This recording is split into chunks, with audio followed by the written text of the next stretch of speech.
10살, 8살 어린 형제가 돌봄의 사각지대에 놓였던 정황이 적지 않은데요. 이 안타까운 사고를 미리 막을 기회는 정말 없었던 것일까요? 김경수 기자가 취재했습니다. 초등학생 형제가 제대로 돌봄을 받지 못하고 있다는 징후는 2년 전부터 포착됐습니다. 방임이 의심된다는 이웃 주민 신고에 인천시 아동보호전문기관이 점검에 나섰던 겁니다. 잘 돌보진 않은 것 같더라고 보기에. 신고 들어가서 저기 밤중에 경찰들이 오고 신고해갖고 애들이 무섭다고 울어서. 학대 정황을 파악한 보호전문기관은 올해 5월 경찰에 수사를 의뢰하고 어머니와 아이들을 떼어놓아 달라고 법원에 요청했습니다. 하지만 인천가정법원은 분리처분 대신 부모와 아이가 각각 상담을 받으라고만 판결했습니다. 법원에서는 법적 개입보다는 사회복지적 차원에서 어떤 상담을 권유했던 것 같습니다. 물론 그것도 필요하긴 하겠지만 이 사회복지사라든지 아보전에서 위험하다고 판단을 했으면 법원도 그 판단을 존중을 했어야 될 필요가 있어요. 그런데 이 가정을 챙겨오던 구청 담당자들은 보호기관이 법원에 요청한 사실조차 몰랐습니다. 기관끼리 정보 공유가 제대로 안 됐다는 얘기입니다.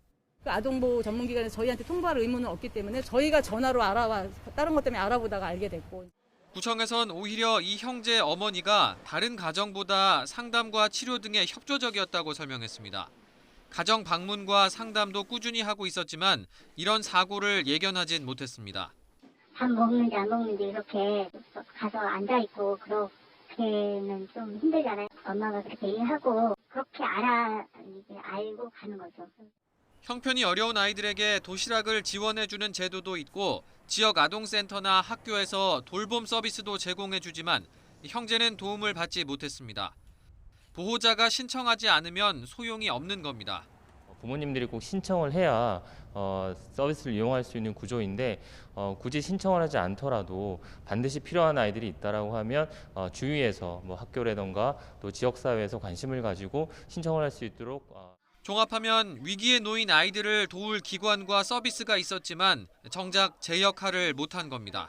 책임 소재가 불분명하다 보니까 서로 책임을 다하지 않는 그 순간에 이런 안타까운 일이 발생했다고 생각하고 있습니다. 책임이 분명하도록 정부가 이 아동 돌봄 사업을 필수 업무로 지정을 해서 18살 이하 자녀를 둔 한부모 가정은 전국에 41만 가구에 이르는 것으로 추정됩니다. 똑같은 일이 반복되지 않도록 제도의 허점을 메우는 종합적인 대책 마련이 무엇보다 중요해 보입니다. YTN 김경수입니다.